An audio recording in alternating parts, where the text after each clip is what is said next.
what you can do to protect yourself from data breaches and ransomware. This is MacVoices. This edition of MacVoices is supported by Smile, the makers of PDF Pen and PDF Pen Pro. PDF editing for your Mac, iPhone, and iPad. Find out more at smilesoftware.com/podcast. Welcome to MacVoices. This is the talk of the Apple community, and I'm Chuck Joyner. Folks, this is part 2 in a 2-part conversation with Paul Ducklin of Sophos. In part 1, we had some general discussions about data breaches, our reactions to them, and why we should probably all pay a little more attention than we do. In part 2, we talk about why security for you may affect security for me and security for everyone else around you, and also get some tips from Paul on how to stay safe. Let's go right back and let Paul do the talking. This is not very nice of me, but yeah, there is something to be said for, I don't want to throw the other guy under the bus, but at the same time, if I can make myself a lesser target, or if I can make it more difficult for the bad guy to hack me, and you and the guys sitting beside you don't take those steps, well, the odds are they're going to leave me alone and go after you. And so I don't want that for anybody. But the fact of the matter is that there are people that just don't take the security seriously, and those are going to be the easy targets. Yes, it's a little bit like that good old joke about the two chaps who are out in a bushwalk when they see a lion or a lioness, obviously looking quite hungry.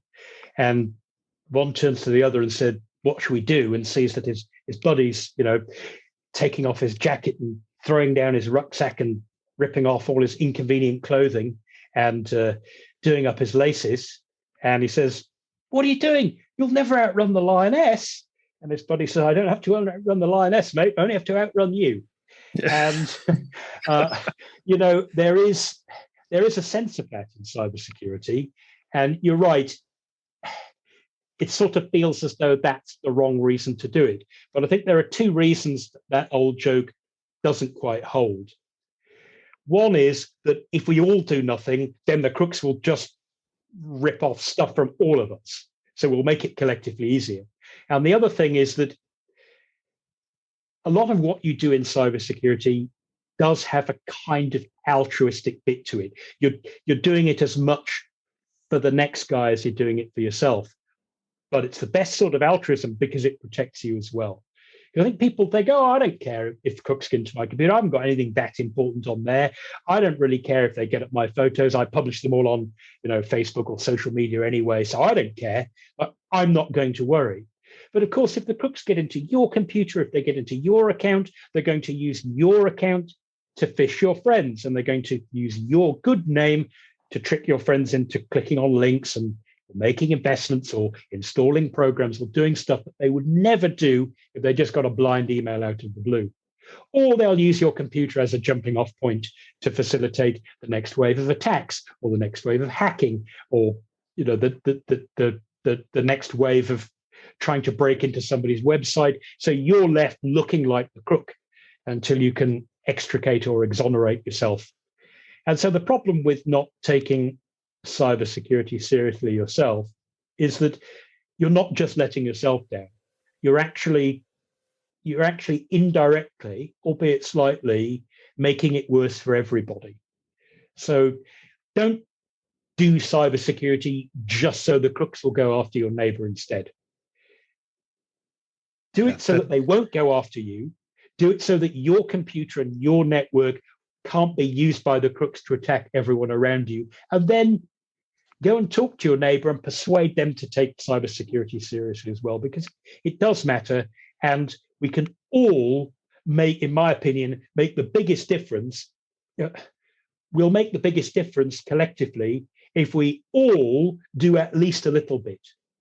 That, in my opinion, will push the crooks further back than if one or two people or one or two big technology companies do an awful lot just on their own. So I think it's like the collective response really does matter. Yeah, that's a really great point. That is often lost in these kind of discussions because we tend to think of them as our decisions that affect only us, and in fact, they affect a lot of people. You're thinking like if the crooks can break into your webcam, depending on where it is, then probably they can see what you're doing. But if you live in an apartment block, maybe they can see what other people are doing. If they can get into your wireless network and use it as if it were their own, then that's kind of one layer of that's one, if you like, proxy layer further away they are from getting caught. And so you might not quite be aiding and abetting cybercrime, but you're certainly not doing your bit to prevent it. So I think that my analogy is that cybersecurity, don't think of it as a few really big, strong pillars that companies like Sophos or Apple or Microsoft or Google or whoever will put up to help you. And those are important, that we have good foundations for the cybersecurity building that we live in as a whole. Think of cybersecurity like the crossbar in high jump or pole vault. When that bar goes up, even if it's just by 2 centimeters, it goes up all the way along its length. There's no easy bit where it's easier to get over than anywhere else. And I think that's what we want to be doing in cybersecurity. If we all raise the bar a little bit, the whole bar goes up, and that affects all the crooks at once. Not that I feel strongly about it.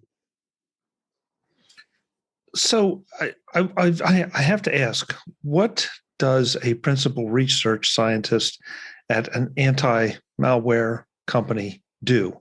How do you spend your days? Are you tracking things? Are you in the code? Yeah. What exactly does that involve? Well, when I joined Sophos, I joined as a programmer / malware analyst / reverse engineer. So yes, I was kind of up to my knees and elbows in malware and malicious code pretty much all the time. These days, to be honest, most of what I do personally is write for our, if you like, community engagement website, nakedsecurity.sophos.com. And if you go to that site, I'd love to have you visit, maybe leave a comment if you like it. That site is not about promoting Sophos products, although obviously if you were to ask me which product I'd recommend, you would not be surprised at the answer you'd hear. That website is more about telling the story of cybersecurity and recent cybersecurity incidents in a way that A, can appeal to everybody, B, is in plain English and free from jargon, and C, makes us all want to do that little bit where we all raise the bar, even if it's only 2 centimeters. So that's what I try to do, is to take stories that have emerged in the media, like it could be a ransomware attack, it could be a phishing attack, it could be the arrest of a suspected cyber criminal, it could be a flaw in some cryptographic algorithm everyone's scared about. Dissect that, help people to understand how it really affects them, whether it's serious, whether they need to act now, whether they need to act tomorrow, whether it's actually all a little bit of hype and here's what they need to know. And then at the end of every article, to give some tips that anybody, whatever kind of computer they use, can go away and bring into their digital life, whether it's home or work, or increasingly for many people these days during the pandemic, both. Things they can do in their own digital lifestyle that makes them more resilient and helps them to take those little steps that they've been resistant to do because, I only need a 4-digit lock code on my phone. I couldn't be bothered to type in 8. It's far too complicated. I want to try and get them across that little bridge to say, let's enter a world where cybersecurity is a little bit more important to each and every one of us. So that's the sort of the long version of what I do. It's really trying to distill today's cybersecurity issues and their potential solutions into plain English in a way that doesn't just rely on someone, well, rush out and buy this product or use that technology or this is what's going to save you. It's more a little bit of technology is great, but how can you make it work for you and all of us best without getting hung up on just doing fancy stuff. Actually, how do you live in some ways, a more simple digital life that's not less rich than it used to be, but it's a whole lot more safe? So on behalf of a lot of us, thank you for what you do to try to educate and inform us. I understand security may not be the sexiest thing out there. As we record this, Apple is doing its Worldwide Developers Conference, and everybody is so focused on all the new things, all the new features and all the sexy things. Security, unfortunately, is not sexy, but it is absolutely necessary. So thank you for everything you do. I do want to ask you if you have any tips, suggestions, ideas about how we can protect ourselves, and feel free to include the products that you write about or that your company publishes as well, because I think that's obviously, if you didn't believe in it, you probably wouldn't be working there. So that's anything right. is fair game. That is a real problem when you work for a cybersecurity company. If I recommend, well, encryption could help you with this, or web filtering could help you with that, or email filtering could help you with the other, there are always going to be people who say, oh, well, you would say that because you work for a company that just happens to have those products to sell. And I like to think, particularly with Sophos, that it's kind of the other way around. We didn't build the products and then think, let's come up with a reason to sell them. We built the products because we thought they were a good and important way of dealing with the problems that we had. So yes, I would say it. So I'll leave the specific products, and we have free products for Mac and for non-Mac users as well. But Chuck, what I think's interesting so far is, the good news is we haven't got hung up on that old chestnut that always used to be the thing when you spoke to anybody who was into Macs. Well, Macs don't get viruses, Macs don't get malware, Mac users can't get phished. I think we all realize now that there's the cyber crooks are kind of interested in anybody, and it's not all about malware or viruses. It's not just about keeping the bad stuff out. Like, I don't want a virus to get into my network like it used to be. It's just as much about keeping the good stuff in and not letting crooks trick you into saying or doing things that put you or the company at harm. So here I've got 5 tips, if I may. I'll try and be quick. I think some of them, they work for any users, whether you're Mac, Windows, Linux, even OpenBSD, if you want to, like super security centric person, these tips will work for you. I think though, for many Mac users, they may be things they've overlooked because they kind of hadn't had to worry about this too much so far. So the first thing, and I will get technical with the first one and get that out of the way. When you're looking for, I'll call it an antivirus program, even though they look for far more than viruses these days. When you're looking for an antivirus program, look for one that isn't just about keeping the malware or the bad things out. Look for something that can protect against things like exploits or programs trying to do bad things to other programs on your computer, and look for a security product that has built-in web filtering as well. Because an awful lot of what the crooks are after these days is not just getting malware onto your computer, it's getting data that you're supposed to keep inside out. So go for defense in depth. It really helps. My second tip, and this is I think particularly an issue for Mac users in recent times, as with the more recent releases of macOS, that Apple have put more and more security controls that require you to answer questions about how much power you want to give an app up front. Like, should it be allowed to read your documents? Should it be allowed to read your desktop? Should it be allowed to do all those things that you took for granted before? Don't get paralyzed by security pop-ups when they appear to the point that you think, I can't do anything. But on the other side, don't get sloppy either and just go click, click, click, click, click. And certainly if you live in Europe, when you go to a website these days, they're kind of obliged by law to say, we use cookies, blah, blah, blah, and there's a pop-up. And you just get used to, where's the easiest button to click, and you click through. So if you've got a Mac and you've been using Macs for years and you're getting those pop-ups from new apps that you install these days that say, you will need to give this app this permission or that permission that you didn't have to before. Don't think, oh, well, I don't give any app any permission. If you want to use Zoom and you want to be in video calls, you're going to have to let Zoom use your webcam. That stands to reason. On the other hand, don't just agree with everything. Apple and all the other operating system vendors with mobile phones and laptop computers, they put those protections in there so that you can make an informed choice. And increasingly, apps will work correctly, even if you say, for example, you can go to Zoom and say, no, I don't want to let you use my camera. And it won't throw its toys out of its cot and go, well, I won't work at all. It will just work, but you won't be able to turn on the video feature. And as long as you accept that, you're good. So don't get paralyzed by security choices, but don't be too glib or sloppy and ignore them either. The third tip, we touched on this, and this is perhaps a specific one, but it's something about lifestyle. Embrace that whole two-factor authentication thing, the secondary authentication codes you need as much as you can, even if you find it annoying yourself. It's a little bit of inconvenience for you. It'll probably cost you no more than a couple of minutes a day, but it can be a massive hindrance to the crooks. So that's a specific instance. The general instance in this tip number 3, or the general lesson to learn, is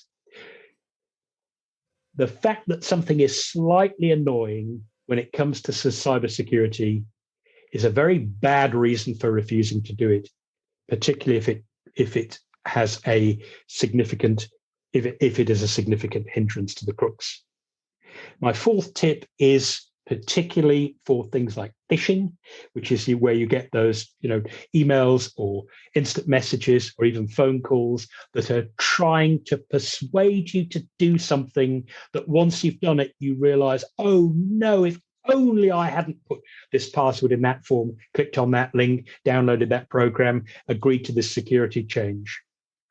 When you're sitting down to analyze something to see whether it really is in your interest to act upon it, take your time in case the crooks made a mistake. They don't always do it, but in many phishing attacks, you will find there's either a real giveaway, say in the address bar in your browser, or there's a spelling mistake that a legitimate company would never have made, or there's some little error the crooks have made. If only you had stopped to see it. So if the crooks make a mistake, don't let them get away with it, make them pay. And as a carpenter or a joiner would say, what I'm suggesting is measure twice, cut once, whenever it comes to making a security decision. And the last tip number 5, is perhaps the simplest and the most difficult at the same time, but it's very, very basic. And it goes like this: if in doubt, don't give it out. The US government every year, the public service, when it comes to Cybersecurity Awareness Month, they have a little saying which goes like this: stop, period. Think, period. Connect, period. And what they mean is sometimes if you just sit on your hands, if you just stop and think about whether you want to do something online, you might reduce your online fun by as much as 2%, and you might increase your security by as much as 98%. So if you doubt that something you've seen online, an email, an investment opportunity, a phone number you should call, a security warning, something you're supposed to download, if you doubt it, if you think, you know what, I need to go and ask my tech-savvy friend about this because I'm not sure, I don't think you need to. Back yourself.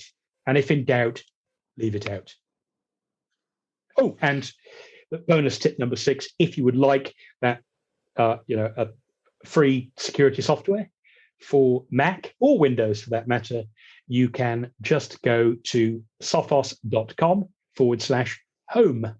And our Sophos Home product, there's a premium version, which you can run on up to 10 computers. And we provide the management console, so you don't need a server. So you can actually look after your friends and family, up to 10 of them. And that has a few extra features. And that will cost you about $50 a year for 10 users. Or there's a free version if you don't have $50. The free version is perfectly good, just limited to 3 users. Today's MacVoices is supported by Smile, the makers of PDF Pen and PDF Pen Pro for Mac, iPhone, and iPad. The new version of PDF Pen Pro, PDF Pen Pro 13, features all the new capabilities of PDF Pen 13. Things like an updated and refined user interface, access to essential tools from the toolbar, including font and color controls, new, redesigned icons greatly improve navigation, a clearly defined object properties tools gives improved selection of stroke and fill colors for lines and shapes and is easier than ever to access. And the new MRC compression settings preferences let you have greater control over the size of your PDFs. But for PDFpen Pro 13 users, there is more. You can now replace table of contents entries, and that makes keeping documents accurate and up-to-date as entries change even easier. You can now use the Insert Blank Page Again command to bypass the stationary selector, hide the sidebar with a click, highlight colors in the sidebar, and much more. And to make sure that you know where to find everything, there is also a newly designed online user guide. PDFpen is great, but PDFpen Pro is off the charts powerful, letting you do more, better, faster, and easier with your PDFs. Find out what it can do for you by visiting smilesoftware.com/podcast. PDFpen 13 and PDFpen Pro 13 from Smile, the makers of world-class software, at smilesoftware.com/podcast. Thanks to Smile for their ongoing support of MacVoices. Okay, so I can't let that go. And I apologize for this, but I know I'm going to save myself some emails because I'm a huge advocate of paying for what I get, especially when it comes to certain kind of software and products, and especially when it comes to something like security software, simply because I want to make sure that the software is current, that it stays current, that I'm giving the developer some incentive to continue to maintain the product. So I have to ask about the free version. I mean, it's obviously admirable if that stops one thing for one person, it's great. But is it enough to go with the free software, this free security software? Can't say it. Sorry. I'm probably the wrong person to answer that question because I like both approaches. Like you, I don't think there's anything wrong with paid software if you think it gives you value for money. And I think $50 a year for 10 to protect yourself and 9 of your friends and family, it's not an awful lot of money. Now, not everyone has $50 a year to spend, so the free version's there for those people. There's nothing critical that's left out of the free version. And the good news is you can decide for yourself. If you install it, it installs as the premium version for 1 month. And then at the end of the month, you either decide you want to pay then, and we don't take your credit card number up front. It's not like those scammy apps that say, oh, put in your credit card number, and as long as you cancel within 12 minutes, we won't bill you $745 a week for the next 200 years. It doesn't work like that. Basically, you can try it for a month. If you think, hey, I want to push this out to more than 2 of my friends and family, then you can pay and keep using the premium version. Otherwise, some of the features turn off and it just drops back to the free version. But the free version includes all the stuff that you need for stopping bad stuff coming in, and when you're visiting websites, stopping you getting into harm's way in the first place. Which, by the way, is one of the reasons I said look for an antivirus or a security solution that includes web filtering as well as just malware blocking, because it's all very well to block malware if and when it arrives. It's even better to stop yourself going to a website that might have malware on it in the first place, particularly since the crooks can change whether the website has malware on it depending on the phase of the moon, which country you're in, whether they think you'll notice, whether they think you're a security researcher. So something that can stop you getting into harm's way in the first place is just part of that defense in depth. So that's a long answer. The short answer, Chuck, is I think that the free version's absolutely fine. If you find the extra features or the extra users useful, then we would love to have you as a paying customer, but it is not compulsory. Excellent. Paul, this has been fun. It's been fascinating, and it's also been informative. Thank you so much for taking the time to talk to us. I really, really appreciate it. I love the fact that your positions and the advice and your tips are all very practical kind of things. They're not the things like, okay, I have to tie myself to, chain myself to the computer or something. That, they're things that I can do, and I feel like I can then get on with using my machines as, with some sense of security. So thank you. Oh, it's a great pleasure, and thanks for that warm response, because I think that some people have this sense that cybersecurity, it's about occasionally doing a few really, really complicated, technically difficult things. Actually, you'll get a lot more safety and security if you do a few simple things, but you do them all the time and never let your guard down. Agreed. I will make sure that I have a link in the show notes to the blog for the company that you write for.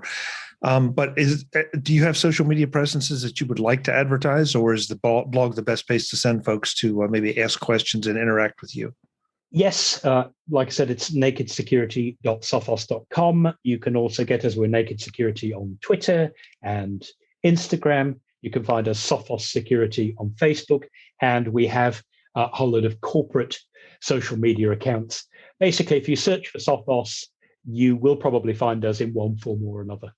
If not the Naked Security crew, then perhaps our artificial intelligence researchers, perhaps our managed threat response guys, perhaps our Sophos Labs team who take malware apart for a living and understand and prevent threats from getting in the first place. We'd love to have you along, and we have a bunch of community websites. So if you can find us if you can find one part of our web presence, you can pretty easily browse your way to the rest. Excellent. Paul, thanks again. Really appreciate the time. I hope you'll come back. We'll revisit some of this as things change, because the one thing about this particular topic is it is always changing, and it's a pleasure to have you. Thank you, Chuck. And it was lovely to be on the show. Folks, I'm Chuck Joyner. This is MacVoices. I would love it if you would go back and listen to this show a second time and take a couple notes about the things that you could do that Paul has suggested that can make you just that much safer. And hopefully, if you have my email address, then maybe you can help make things just a little bit safer for me too. I would appreciate it. Until the next time, and as always, thanks for watching. Visit MacVoices.com for show notes and to connect with Chuck on social media. Get involved in our Facebook group or like our Facebook page, and get more out of your Apple tech with MacVoices Magazine, free on Flipboard and on the web. And if you find value in it all, consider supporting us through either our Patreon campaign at patreon.com/MacVoices, or by making a one-time donation via the PayPal link on our front page and in the show notes of each episode. You will join these fine people who help bring you MacVoices.